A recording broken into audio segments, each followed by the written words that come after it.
Good morning, guys. How are we doing? I hope you're all doing great. I'm Andy, and I'm going to be taking you through today's episode on the RR Show, the best show on the internet.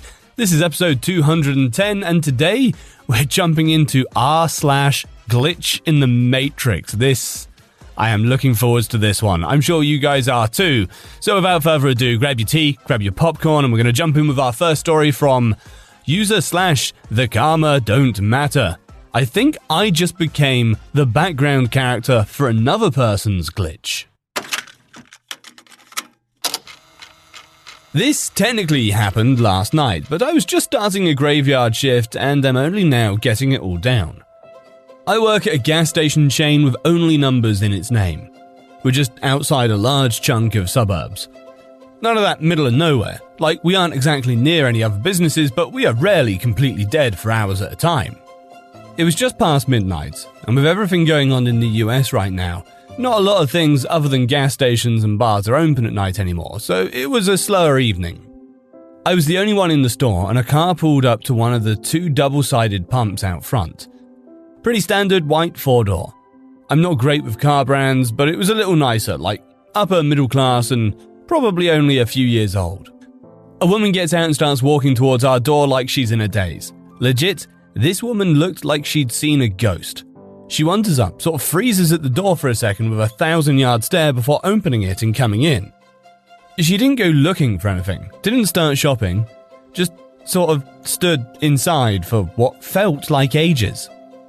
Again, bars are still open, so I think maybe she's a little drunk or had a rough night or something. So I give her the usual, welcome to the gas station, let me know if you need any help finding anything. She finally notices me and immediately asks me the weirdest damn question I have ever been asked on the job. You can see me, right? Yeah. Like, what else do you say? She breaks down crying in the middle of the store, so I'm already headed around the corner to see what's up. I have my cell phone out in case I need to call the cops or something for her. I get her to sit down on a nearby pallet of soda, and I'm grabbing her a bottle of water. And after she catches her breath a little, she tells me, I thought I had died. Again, I'm thinking maybe she's on something, but she's a middle-aged woman who looks like a standard local suburban housewife. We're a pretty boring township without your average junkies like you'd find closer to the cities. So she asks if she can call her husband to pick her up and then wait with me. She has her own phone and does so. Not really telling him anything either, just where she's at and if he can come get her. He says he'll call an Uber and be there as soon as possible. We're waiting. So far, nobody else showed up, so I'm keeping most of my attention on her. And eventually, she starts to explain to me, I was driving home from dinner with my co-worker, and as I'm driving through the nearby intersection, I recognized a truck ran a red light and hit me. Now, her car is still at the pump, without a scratch on it. She goes on to say she remembers her car being pushed into a pole, going airborne, and then nothing. I tried to calm her down, letting her know that her car's out front and it looks fine, but she insisted that she completely blacked out, woke up in an ambulance for a split second, passed out again, and then woke up again in the driver's seat of her car, at the intersection, waiting for the light to change, perfectly fine. This whole thing freaked her out so badly that she drove to the nearest anything, which was us, just so she could get out of the car. Husband eventually showed up to get her. He asked if I had any idea what happened, and even though she sort of explained it to me, I just shrugged no. I had no idea what was happening anymore. She reluctantly got into the passenger seat of the car, and he drove her back home. That was hours ago, after which I worked an entire shift at the station trying to wrap my head around what the absolute hell I had just witnessed. You know, I think I'm gonna like this subreddit. Our next one is from Wrongdoer Leading 8029.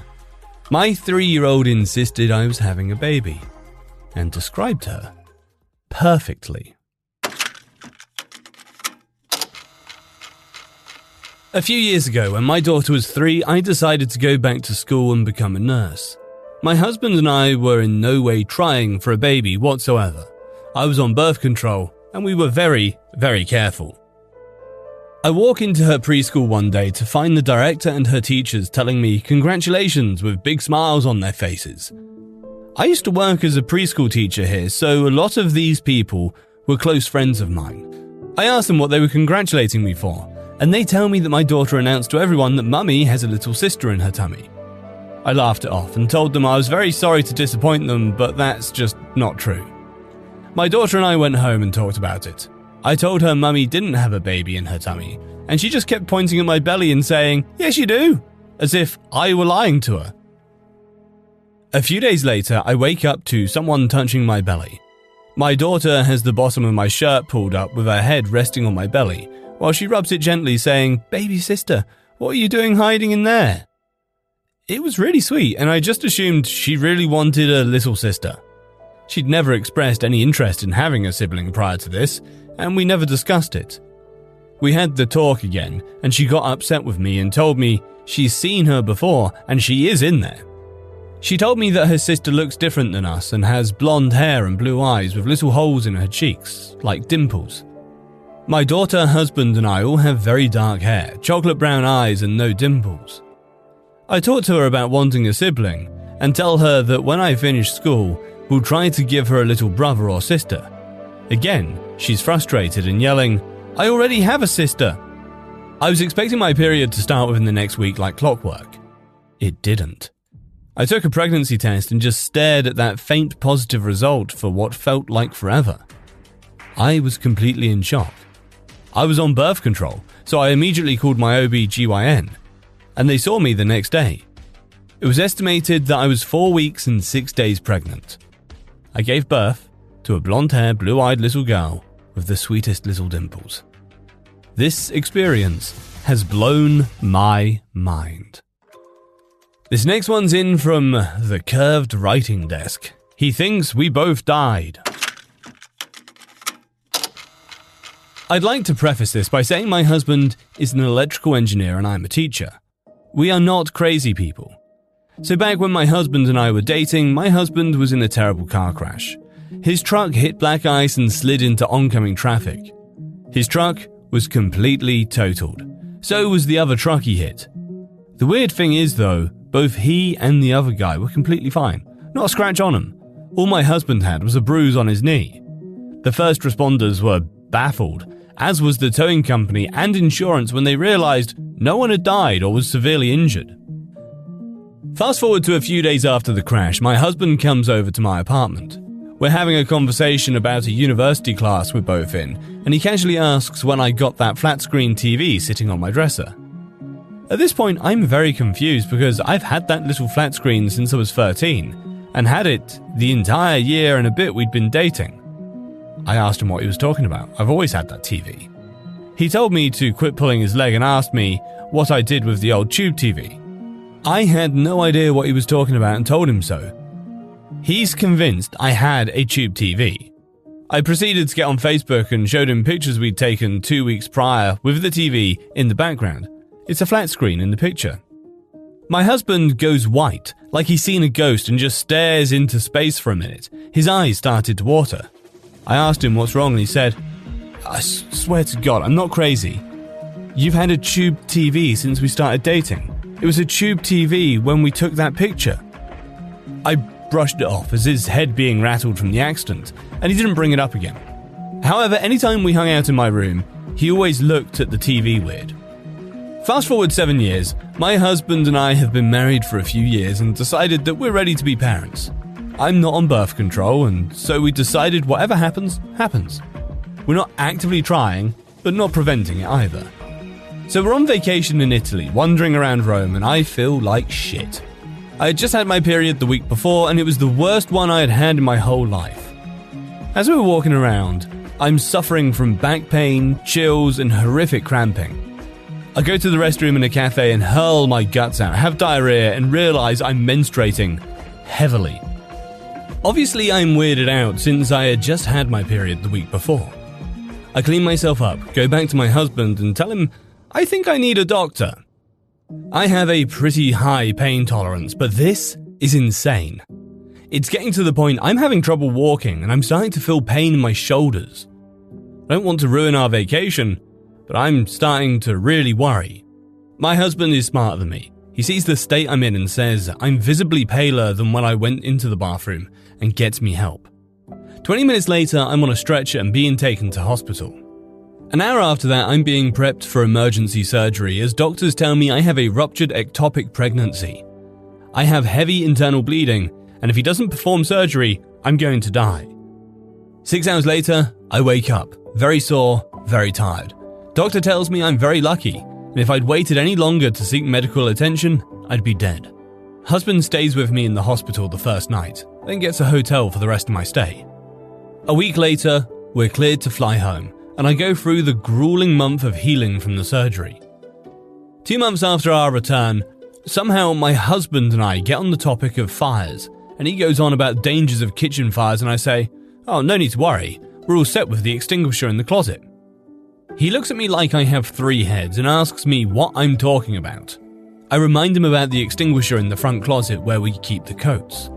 We've had it for 3 years. He insisted we buy one when we bought the house. My husband shakes his head and tells me he has no idea what I'm talking about, and we don't have a fire extinguisher. I remind him about not only my memories of fighting about if we really needed one, where to put it, buying it from Home Depot, but also installing it to the wall in the closet. He looks at me with confusion and tells me none of that happened. I get up, go to the front closet to show it to him, all the while cursing him for being an arsehole for forgetting our 2-week fight about it. Lo and behold, no extinguisher.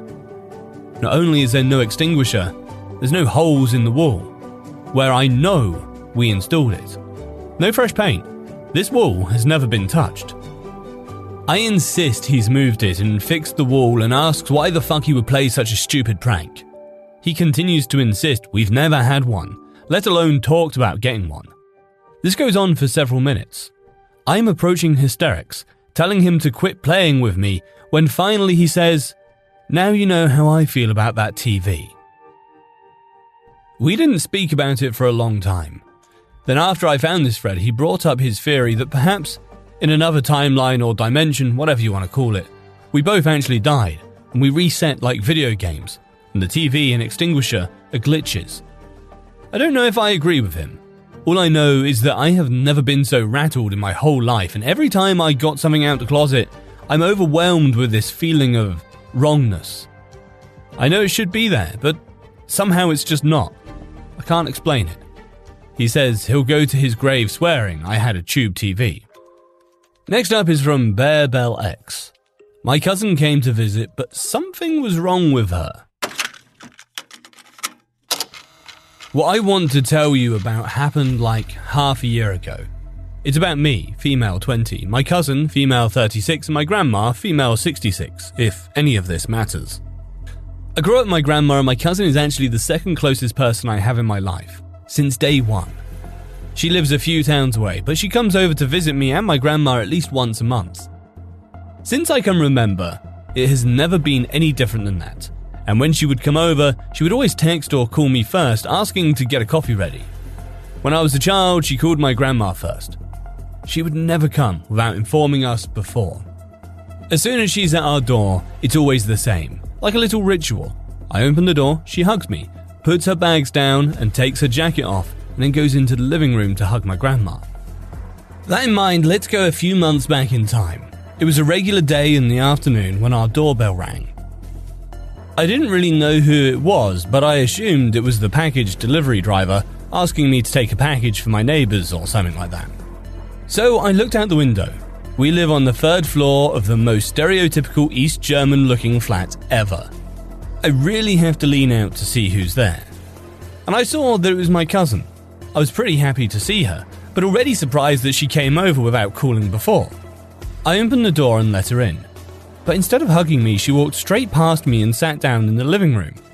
She didn't put her bag down, because weird enough, she didn't even bring her bag. But Grandma had the same reaction as me. Happy about the visit, but kinda surprised. But it just got weirder. For like an hour, we just talked about the usual stuff. What's new, how's everyone, etc. At some point in the conversation, we brought up her brother's car, and she acted all surprised. She said that he doesn't have a car, and that she can't even remember him having a license. Which is weird, because she helped him get and choose that car not long ago. And she told us about before when her brother was with her. Even after we told her that, she swore she couldn't remember. But her tone was new. She wasn't kidding. Overall, she isn't the person who would do stuff like this just to mess with us. After 2 or 3 hours, she said she had to go home because she had work tomorrow. She stood up, walked straight out the door, and left. I looked out the window to wave her goodbye. We always do this. But she didn't even look up. My grandma and I both agreed that thus was the strangest visit ever, and that we were going to ask her about it the next time she comes over. A few weeks forward, she calls me as usual, saying that she's going to come over. So I get coffee ready, and when she was at our apartment, everything was the same as always. She came in, hugged me, put the bag down, etc. As soon as we sat down, as we agreed, we asked her about last time, and she knew nothing. Like, that didn't happen in her memory. When we asked her when she was here the last time, she said a month ago. But that weird visit was like 2 weeks ago. When we asked what we talked about when she was here last time, she said all the stuff from the time she was here a month ago. She thought we were kidding her or trying to mess with her, but we were just so confused. She still doesn't remember this day.